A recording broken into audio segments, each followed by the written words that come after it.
श्री शिवाय नमस्तुभ्यम। मैं हूँ वामिका और आप सभी का हमारे चैनल आध्यात्मिक सागर में हार्दिक स्वागत है।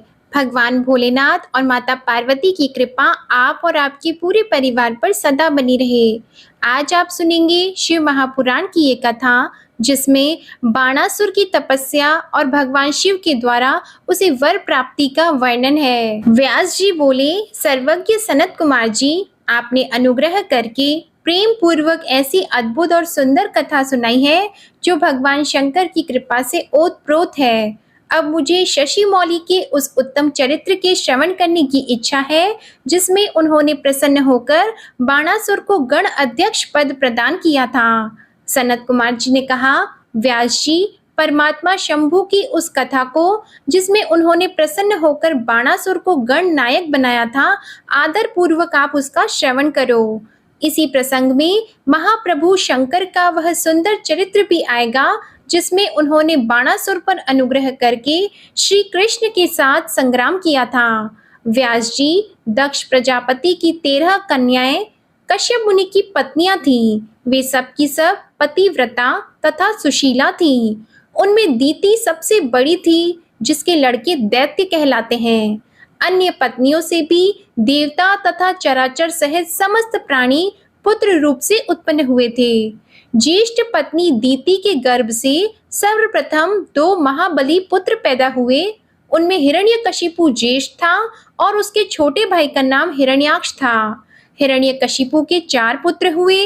उन दैत्य श्रेष्ठों का नाम ह्राद, अनुह्राद, सहराद और प्रह्लाद नाम था। उनमें प्रह्लाद जितेंद्रिय तथा महान विष्णु भक्त हुए। उनका नाश करने के लिए कोई भी दैत्य समर्थ न हो सका। प्रह्लाद का पुत्र विरोचन हुआ। वह दानियों में सर्वश्रेष्ठ था। उसने विप्र रूप से याचना करने वाले इंद्र को अपना सिर ही दे डाला था। उसका पुत्र बलि हुआ। यह महादानी और शिव भक्त था। इसने वामन रूपधारी विष्णु को सारी पृथ्वी दान कर दी थी। बलि का औरस पुत्र बाण हुआ। वह शिव भक्त, मानी, उदार, बुद्धिमान, सत प्रतिज्ञ और सहस्त्रों का दान करने वाला था। उस असुरराज ने पूर्व काल में त्रिलोकी को तथा त्रिलोकी अधिपतियों को बलपूर्वक जीतकर शोणितपुर में अपनी राजधानी बनाया और वहीं रहकर राज्य करने लगा। उस समय देवगण शंकर की कृपा से उस शिव भक्त बाणासुर के किंकर के समान हो गए थे। उसके राज्य में देवताओं के अतिरिक्त और कोई प्रजा दुखी नहीं थी। शत्रु धर्म का बर्ताव करने वाले देवता शत्रुतावश ही कष्ट झेल रहे थे।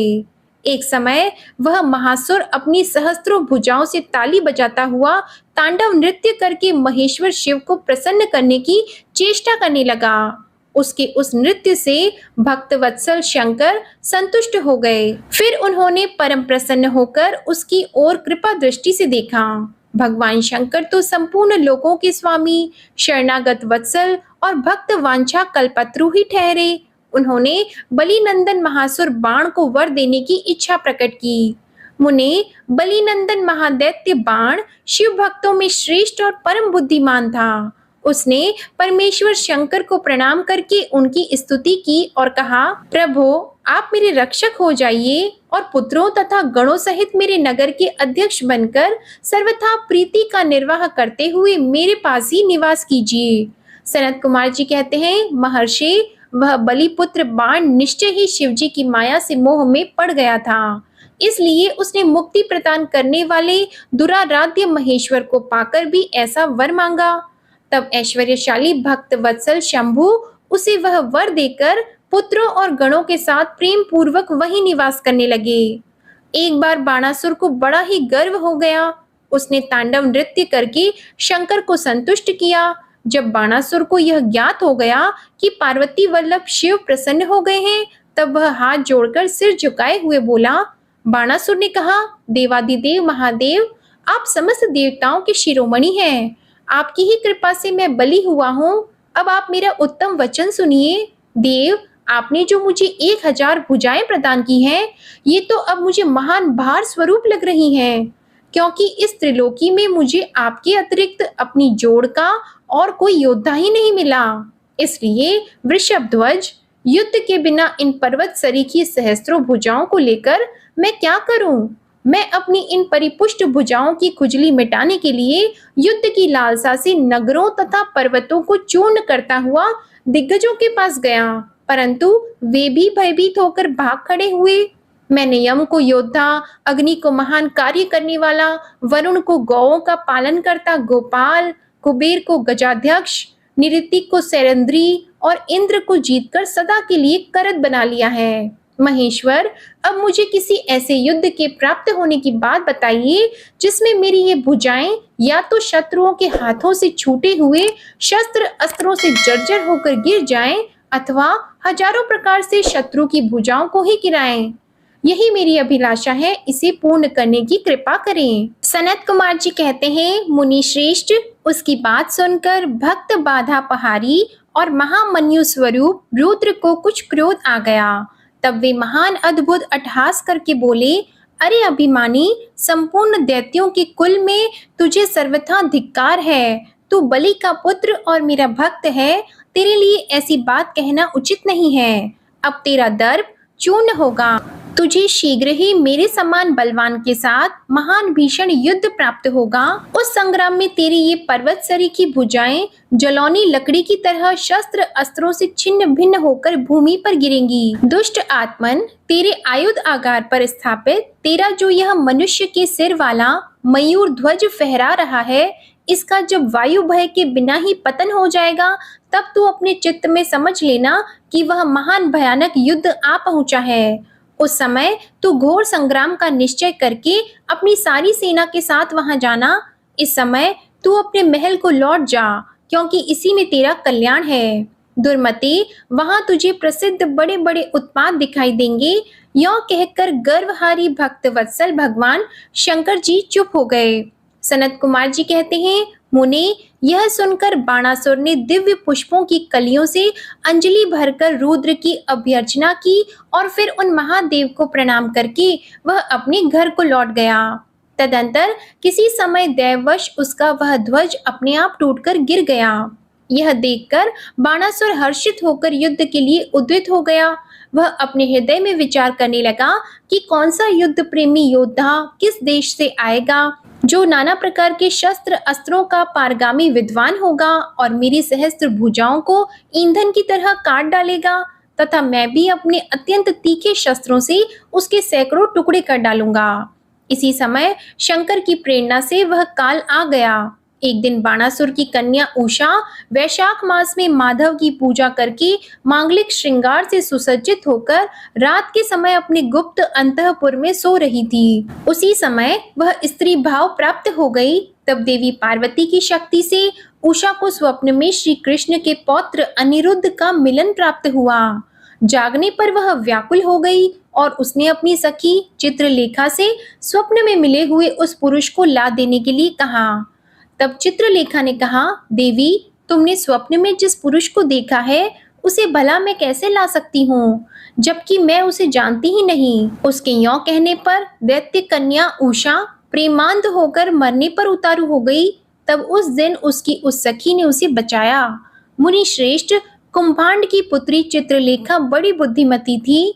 वह बाण तनिया उषा से पुनः बोली। चित्रलेखा ने कहा, सखी, जिस पुरुष ने तुम्हारे मन का अपहरण किया है उसे बताओ तो सही। वह यदि त्रिलोकी में कहीं भी होगा तो मैं उसे लाऊंगी और तुम्हारा कष्ट दूर करूंगी। सनत कुमार जी कहते हैं, महर्षि, यों कहकर चित्रलेखा ने वस्त्र के पर्दे पर देवताओं, दैत्यों, दानवों, गंधर्वों, सिद्धों, नागों और यक्ष आदि के चित्र अंकित किए। फिर वह मनुष्यों का चित्र बनाने लगी। उनमें वृष्णि वंशियों का प्रकरण आरंभ होने पर उसने शूर, वसुदेव, राम, कृष्ण और नरश्रेष्ठ प्रद्युम्न का चित्र बनाया। फिर जब उसने प्रद्युम्न नंदन अनिरुद्ध का चित्र खींचा, तब उसे देखकर उषा लज्जित हो गई। उसका मुख अवनत हो गया और हृदय हर्ष से परिपूर्ण हो गया। उषा ने कहा, सखी, रात में जो मेरे पास आया था और जिसने शीघ्र ही मेरे चित्त रूपी रत्न को चुरा लिया है, वह चोर पुरुष यही है। फिर उषा के अनुरोध करने पर चित्रलेखा ज्येष्ठ कृष्ण चतुर्दशी को तीसरे पहर द्वारकापुरी पहुंचकर क्षण मात्र में ही पलंग पर बैठे हुए अनिरुद्ध को महल में से उठा लाई। वह दिव्य योगिनी थी। उषा अपने प्रियतम को पाकर प्रसन्न हो गई। इधर अंतःपुर के द्वार की रक्षा करने वाले बेतधारी पहरेदारों ने चेष्टाओं से तथा अनुमान से इस बात को लक्ष्य कर लिया। उन्होंने एक दिव्य शरीरधारी, दर्शनीय, साहसी तथा समर प्रिय नव युवक को कन्या के साथ दुश्शीलता का आचरण करते हुए देख लिया। उसे देखकर कन्या के अंतःपुर की रक्षा करने वाले उन महाबली पुरुषों ने बलिपुत्र बाणासुर के पास जाकर सारी बातें निवेदन करते हुए कहा। द्वारपाल बोले, देव, पता नहीं आपके अंतःपुर में बलपूर्वक प्रवेश करके कौन पुरुष छिपा हुआ है। वह इंद्र तो नहीं है जो वेश बदलकर आपकी कन्या का उपभोग कर रहा है। महाबाहु दानवराज, उसे यहाँ देखिए और जैसा उचित समझिए वैसा कीजिए। इसमें हम लोगों का कोई दोष नहीं है। सनत कुमार जी कहते हैं, मुनि श्रेष्ठ, द्वारपालों का वह वचन तथा कन्या की दूषित होने का कथन सुनकर महाबली दानवराज बाण आश्चर्यचकित हो गया। फिर वह कुपित होकर अंतःपुर में जा पहुंचा। वहां उसने प्रथम अवस्था में वर्तमान दिव्य शरीरधारी अनिरुद्ध को देखा। उसे महान आश्चर्य हुआ। फिर उसने उसका बल देखने के लिए 10,000 सैनिकों को भेजकर आज्ञा दी कि इसे मार डालो। सेना ने अनिरुद्ध पर आक्रमण किया। तब अनिरुद्ध ने बात ही बात में 10,000 सैनिकों को काल के हवाले कर दिया। फिर तो असंख्य सेना पर सेना आने लगी और अनिरुद्ध उन्हें काल का ग्रास बनाने लगे। इसके बाद उन्होंने बाणासुर का वध करने के लिए एक शक्ति हाथ में ली जो काल अग्नि के समान भयंकर थी। फिर उसी से रथ की बैठक में बैठे हुए बाणासुर पर प्रहार किया। उसकी गहरी चोट खाकर वीरवर बाण उसी क्षण घोड़ों सहित वहीं अंतर्ध्यान हो गया। फिर महावीर बलिपुत्र बाणासुर ने, जो महान बल संपन्न तथा शिव भक्त था, छल पूर्वक नागपाश से अनिरुद्ध को बांध लिया।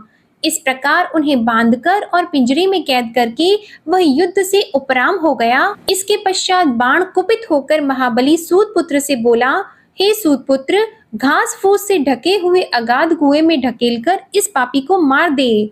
सनत कुमार जी कहते हैं, मुनि, उसकी यह बात सुनकर उत्तम मंत्रियों में श्रेष्ठ धर्म बुद्धि निशाचर कुंभांड ने बाणासुर से कहा। कुंभांड बोला, देव, थोड़ा विचार तो कीजिए। मेरी समझ से तो यह कर्म करना उचित नहीं प्रतीत होता, क्योंकि इसके मारे जाने पर अपनी आत्मा ही आहत हो जाएगी। पराक्रम में तो यह विष्णु के समान दिख रहा है।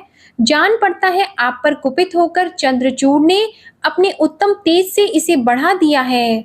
साहस में ये शशि मौली की समानता कर रहा है, क्योंकि इस अवस्था को पहुंच जाने पर भी यह पुरुषार्थ पर ही डटा हुआ है। यह ऐसा बली है कि यद्यपि नाग इसे बलपूर्वक डस रहे हैं, तथापि यह हम लोगों को तृणवत ही समझ रहा है।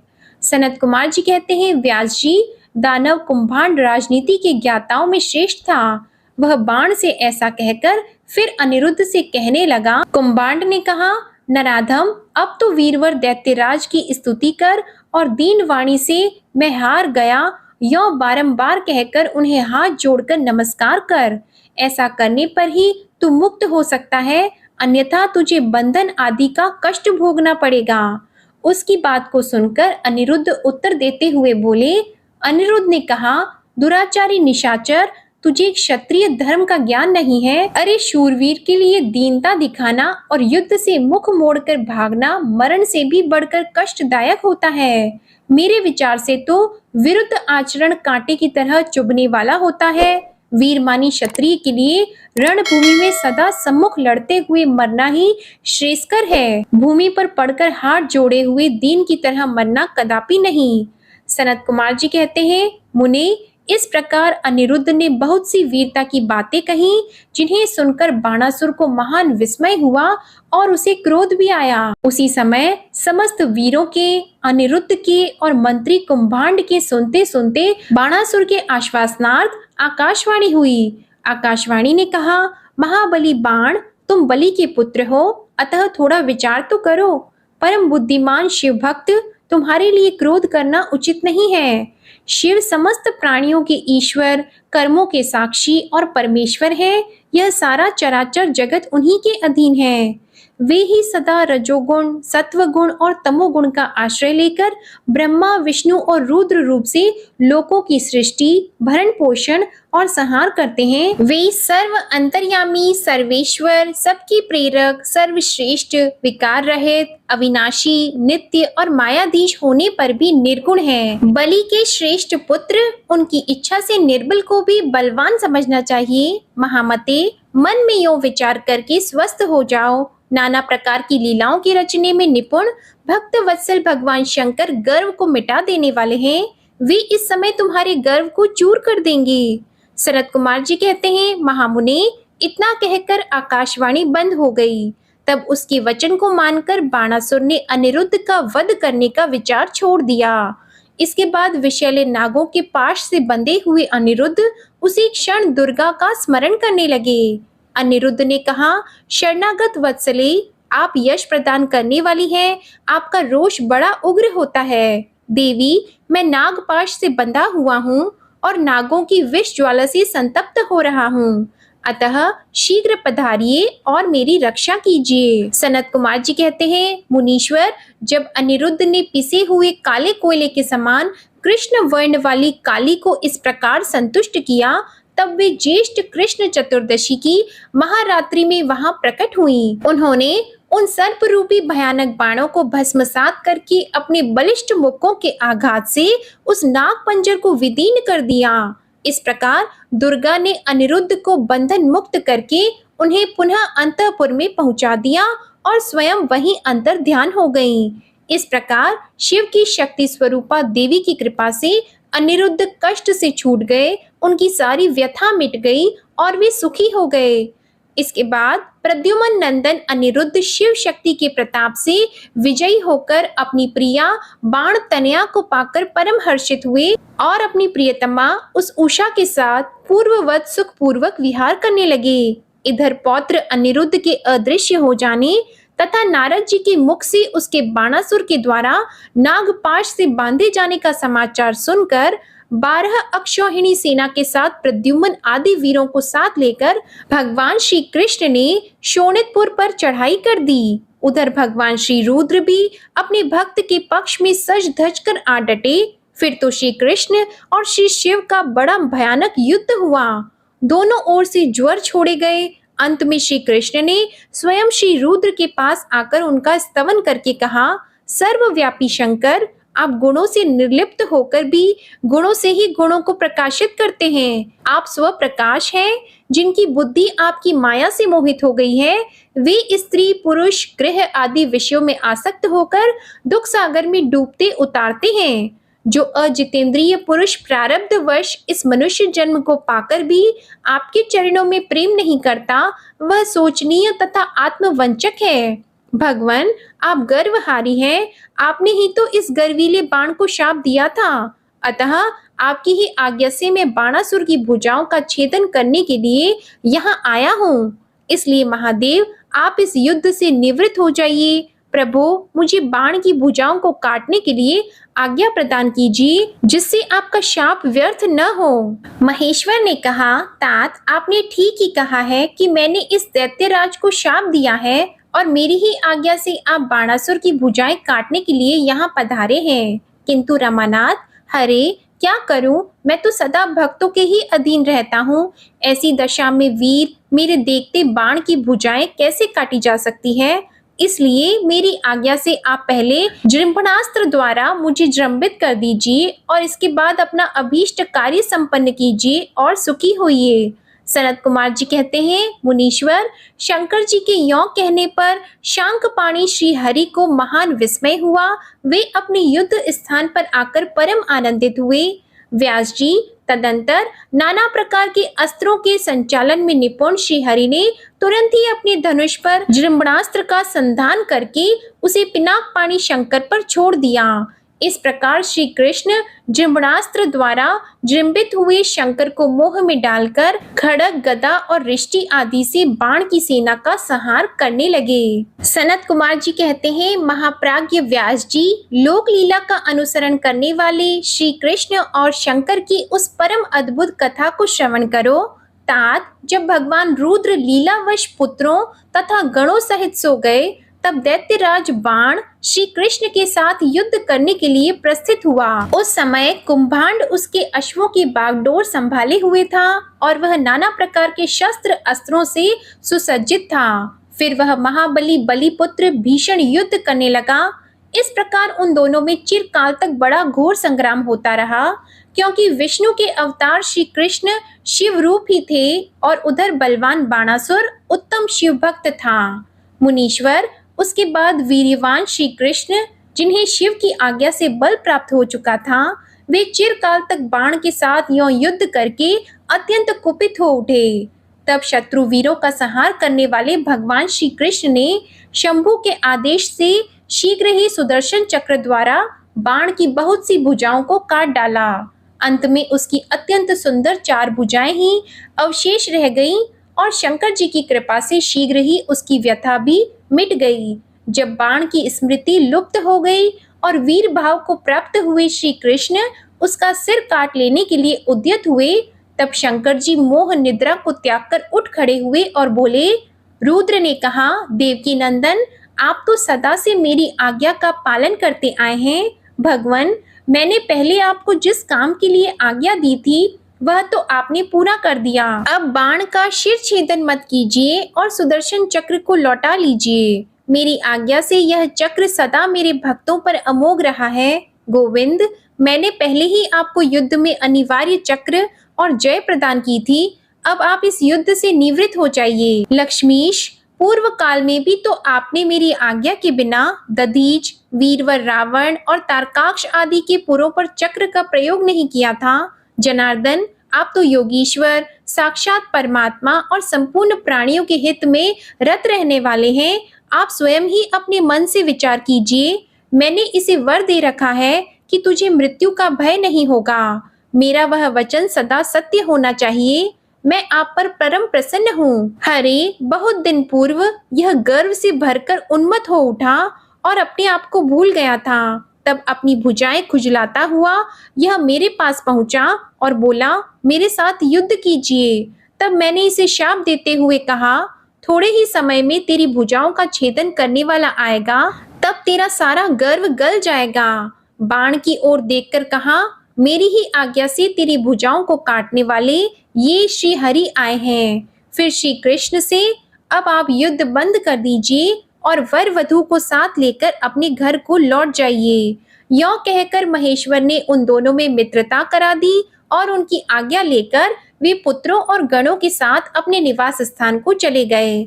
सनत कुमार जी कहते हैं, मुनि, शंभु का कथन सुनकर अक्षत शरीर वाले श्री कृष्ण ने सुदर्शन को लौटा लिया और विजय श्री से सुशोभित होकर वे बाणासुर के अंतःपुर में पधारे।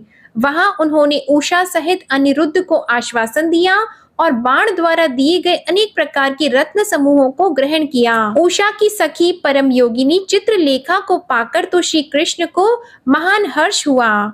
इस प्रकार शिव के आदेश अनुसार जब उनका सारा कार्य पूर्ण हो गया, तब वे श्री हरि हृदय से शंकर को प्रणाम करके और बलिपुत्र बाणासुर की आज्ञा लेकर परिवार समेत अपनी पुरी को लौट गए।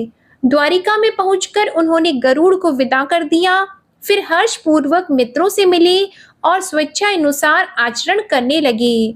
इधर नंदीश्वर ने बाणासुर को समझाकर यह कहा, भक्त शार्दूल, तुम बारंबार शिव जी का स्मरण करो, वे भक्तों पर अनुकंपा करने वाले हैं। अतः उन आदि गुरु शंकर में मन समाहित करके नित्य उनका महोत्सव करो। तब द्वेष रहित हुआ महामनस्वी बाण नंदी के कहने से धैर्य धारण करके तुरंत ही शिव स्थान को गया। वहां पहुंचकर उसने नाना प्रकार के स्तोत्रों द्वारा शिव जी की स्तुति की और उन्हें प्रणाम किया। उस समय नृत्य में मस्त हुए महाभक्त बाणासुर ने महानृत्य करके नतमस्तक होकर त्रिशूलधारी चंद्रशेखर भगवान रुद्र को प्रसन्न कर लिया। तब नाच गान के प्रेमी भक्त वत्सल भगवान हर्षित होकर बाण से बोले। रुद्र ने कहा, बलिपुत्र प्यारे बाण, तेरे नृत्य से मैं संतुष्ट हो गया हूँ। अतः दैत्येंद्र, तेरे मन में जो अभिलाषा हो उसके अनुरूप वर मांग ले। सनत कुमार जी कहते हैं, मुने शंभु की बात सुनकर दैत्यराज बाण ने इस प्रकार वर मांगा कि मेरे घाव भर जाएं, बाहु युद्ध की क्षमता बनी रहे, मुझे अक्षय गण नायकत्व प्राप्त हो, शोणितपुर में उषा पुत्र अर्थात मेरे दोहित्र का राज्य हो, देवताओं से तथा विशेष करके विष्णु से मेरा वैर भाव मिट जाए, मुझ में रजोगुण और तमोगुण से युक्त दूषित दैत्य भाव का पुनः उदय न हो, मुझ में सदा निर्विकार शंभु भक्ति बनी रहे और शिव भक्तों पर मेरा स्नेह तथा समस्त प्राणियों पर दया भाव रहे। यो शंभु से वरदान मांगकर बलिपुत्र महासुर बाण अंजलि बांधे रुद्र की स्तुति करने लगे।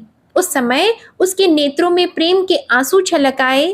तदंतर जिसके सारे अंग प्रेम से प्रफुल्लित हो उठे थे, वह बलिनंदन बाणासुर महेश्वर को प्रणाम करके मौन हो गया। अपने भक्त बाण की प्रार्थना सुनकर भगवान शंकर तुझे सब कुछ प्राप्त हो जाएगा यो कहकर वहीं अंतर ध्यान हो गए। तब शंभु की कृपा से महाकालत्व को प्राप्त हुआ रुद्र का अनुचर बाण परमानंद में निमग्न हो गया।